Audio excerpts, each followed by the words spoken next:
Welcome to Influential Entrepreneurs, bringing you interviews with elite business leaders and experts, sharing tips and strategies for elevating your business to the next level. Here's your host, Mike Saunders. Hello and welcome to this episode of Influential Entrepreneurs. This is Mike Saunders, the Authority Positioning Coach. Today we have back with us Bill McDowell, who's the president of the McDowell Agency, and we'll be talking about Roth conversions. Bill, welcome back to the program.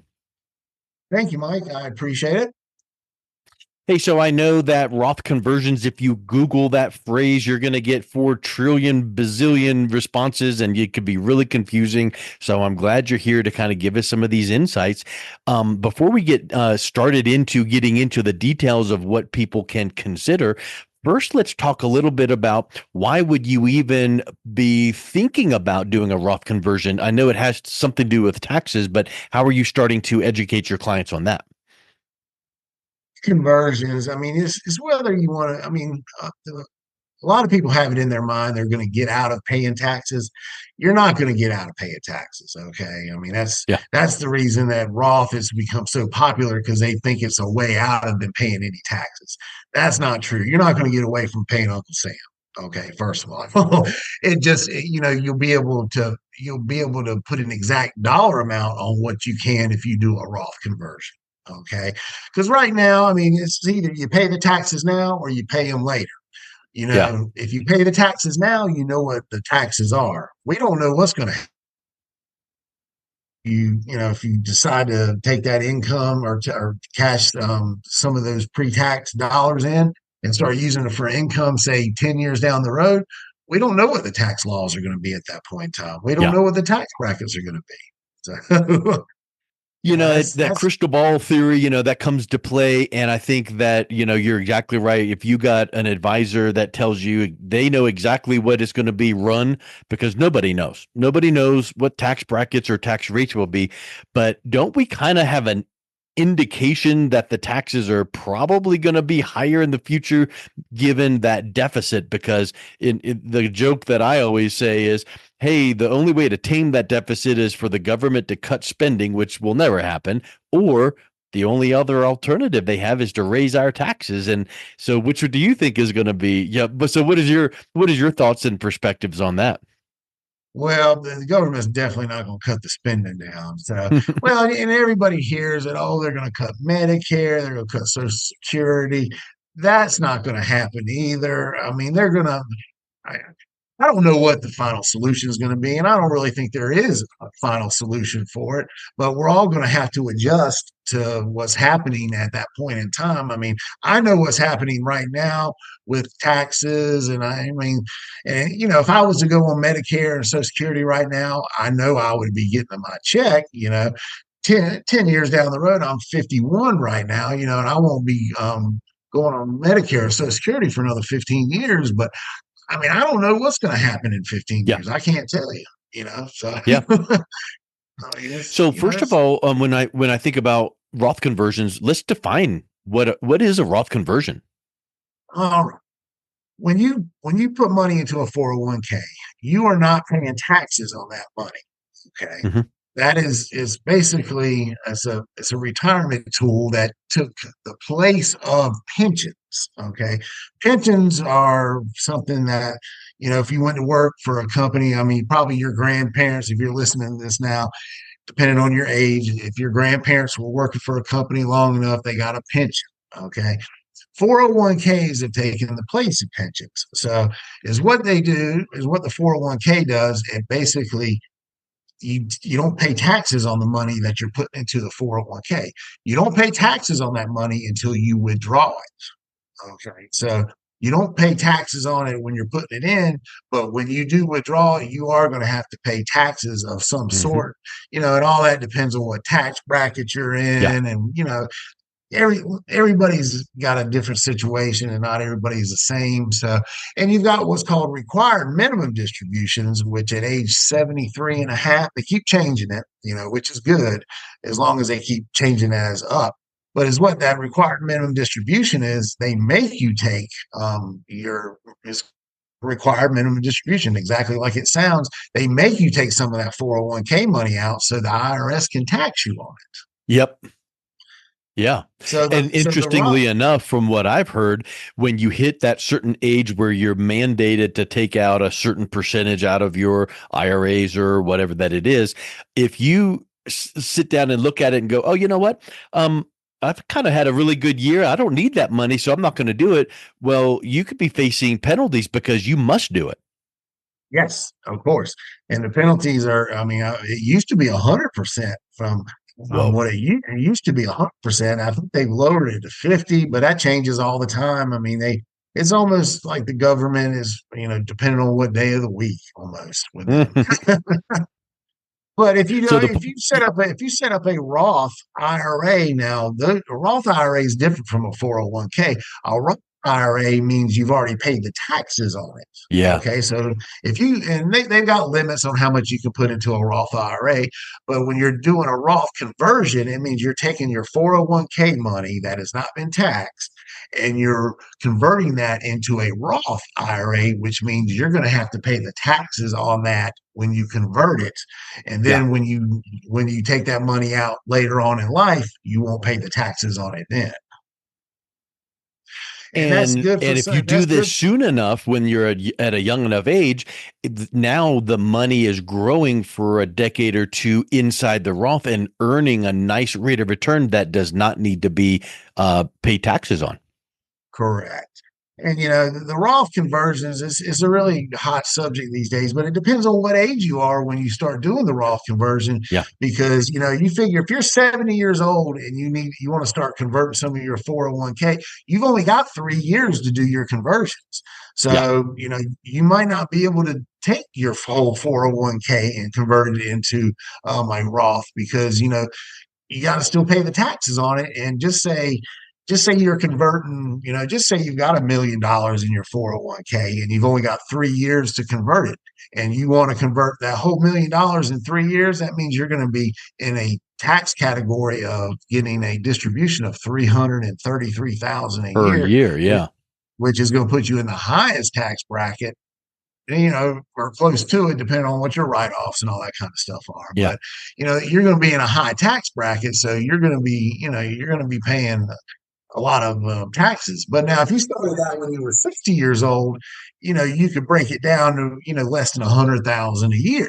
You Yep. could pay the taxes a little, and it put you in a lower tax bracket.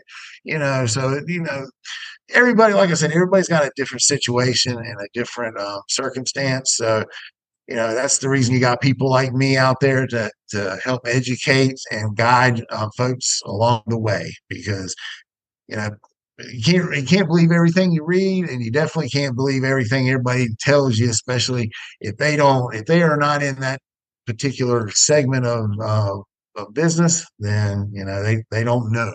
That's what 100%. I And you tell. know who else does not know? Google. So No, be does really not. careful on anything, but especially when it comes to your money, retirement, and all that. Boy, Google can be wonderful for some areas, but boy, you can find all kinds of articles and confusing things. So get with someone like Bill who can look at your situation and analyze and present to you a couple ideas. Not that you must do every single one of them, but just looking at options gives you a lot of flexibility. Yeah. Oh, yeah. I mean, there's all kinds of. I mean, Roth conversion is the same whether you do it at 60 years old or if you do it at 70. But if it depends if you're trying to convert your whole 401k over to into a Roth and you're 70 years old and you got quite a bit of it just depends on how much money you got in your 401k too. I mean, if you only got a hundred thousand, which I'm not saying only 100,000, 100,000 is still a lot of money. But if you've got 100,000, you need to convert into a Roth. It's a lot. Your tax hit's not going to be as much as if you had Yeah. a million. 100%. Yeah. So we've talked a bit about some of the benefits of doing a Roth and at the right time and the right kind of process. Are there any drawbacks of doing a Roth conversion? Well, I mean, the drawback would be depending on when you're doing it. I mean, yeah, everybody's got a different situation. I mean, I mean, if you started doing it when you're, like I said, 60 years old, and it's all relative to everybody's certain circumstance. I mean, the drawback is, some people would have a drawback if they started at 70 years old, of course, Yeah. because, like I said, if they've got $1 million in there, it's going to put them in a real high tax bracket. And I mean, $1 million is, that's pretty common these days to have that much in a 401k. And there's, some people are fortunate enough to have more than $1 million in their 401k. So you're talking, just say you got someone that's got several $1 million in there and they're trying to convert it, and they could really be in a big tax bracket. Yeah. Yeah, and I guess you'd at that point, again, like we've said, let's look at the numbers, see what makes sense and what not. But what is your age and how much, what's the tax bracket and all those calculations? But what I would venture to say is, how much time once it's in the Roth, how much time does it have to then grow? Because if you pay the taxes on whatever you put in there, then the benefit of having it in a Roth is all of the growth is not taxed. But if you have a very short time frame and you made $100 in growth, then who cares? So what does that look like when you say, okay, you're at age whatever, 55, you should have X number of years for this money to grow in the Roth, which could be X number of dollars. Now look at how much you're avoiding paying in taxes because Roth money, Roth growth is not taxed. Correct. It's got to stay in there 5 years. Okay. And they do what's Okay. called first in, first out. So basically, if you take $100,000 and put it in to a Roth, it's the first money in. Now, if you need to take money out, before the 5 year period's up where it's nothing's taxable, then it's for they take the first money out, which is basically the original cash that you put in that's already been taxed on, is what comes out. So I mean, if you do have an emergency where you have to pull the money out, there's ways around where you still don't pay any taxes on it. Mm-hmm. That's smart. Yeah. What are some of the misconceptions that people have when looking at a Roth conversion? Because I'm certain that people will come to you and go, "Oh, I've heard of this, and isn't this the way that it is?" What are some of the things you hear that you have to kind of re-educate and make sure they understand fully? Well, the biggest misconception is that they're getting out of paying taxes. I mean, they Yeah. think that by converting it to a Roth that they're going to somehow skip the IRS, but that's never going to happen. I mean, unless Yep. you've got a bunch of companies and you've got a bunch of write-offs. I mean, that's, there's certain circumstances, when that's something you got to talk to Pretty your rare. accountant with. Yeah, I mean, you got Yeah. to talk to your accountant with those kind of obstacles. But I mean, that's the biggest misconception, is that they're going to get out of paying taxes totally, and that's Yeah. just not the case. Now you can reduce the amount, like I said. If you're taking 100,000 out and converting it, depending on how much income you're making that year, that's all based on your tax bracket. But if you take a 300, $400,000 conversion, that's definitely going to put you in the highest tax bracket out there. Yep. So, the earlier you try to do the Roth conversion, the better. I mean, I've got one gentleman, he had quite a bit in his 401k. I mean, and he was looking at that his required minimum distribution when he was 73 years old was going to be about $220,000 a year, which that was Whoa. what the government was going to make him take out. Okay. So that right there puts him in a high tax bracket. Okay. Yeah. So he was trying to, roll some of this into a Roth, but he was 70 years old, and I mean, there was some obstacles in that particular Yep. situation. We got him taken care of, and I mean, we did the best we could for him, but he wasn't able to do the whole 401k, of course, because if he did, he would have been paying half of it into the IRS. Yeah. That's not what you want to do. And like you've said before, we can't ever eliminate those taxes because they're owed. We can just mitigate them or lessen them. And having some of these, proven strategies that have been around for ever in a day. This is not something new. This is not something risky. It's just a strategy that if it works for you and you run the numbers and it makes sense, then you move forward. If you run the numbers and it doesn't make sense, then you go, okay, well, let's check the box that we looked and it is not a good move. We're going to just do a different thing. So I think that's the way that you approach the way that you've been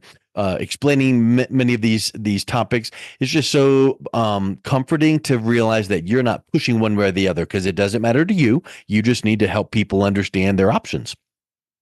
Correct. I mean, some people can actually take the hit on the taxes, and some people would, because I mean, some people, they would rather take the tax hit now because they know exactly what the taxes are going to be right now.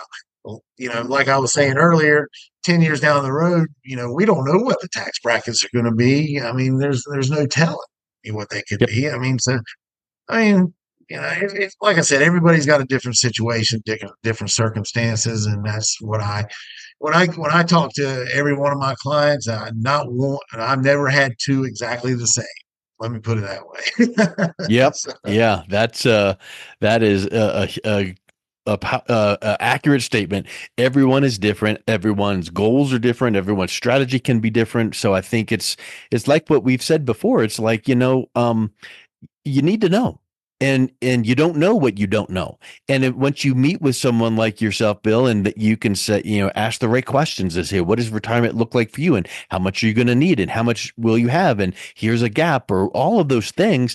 Now you can determine, is a Roth conversion the best move for me now? And you don't know that until you run the numbers. So I think everything you mentioned is just so powerful. This is a topic that someone has heard about, and you wanted to clear the air to go, hey, you can't avoid the taxes. You can just, not pay tax on the growth. So let's see if this makes sense for you. So if someone is interested in learning a little bit more and maybe reaching out to you and seeing what it would look like for them, what's the best way that they can do that? My website is www.mcdowell-agency.com, or they can call me at 336-987-2933, or my email address is McDowellmanage@gmail.com. And Excellent. Well, McDowell Bill, is spelled exactly like it sounds, McDowell. ELL. Excellent. Well, Bill, thank you so much for coming back on. It's been enlightening to learn your perspectives on Roth conversions. Thanks, Mike. I appreciate it. You have a good afternoon. You've been listening to Influential Entrepreneurs with Mike Saunders. To learn more about the resources mentioned on today's show or listen to past episodes, visit www.influentialentrepreneurssradio.com.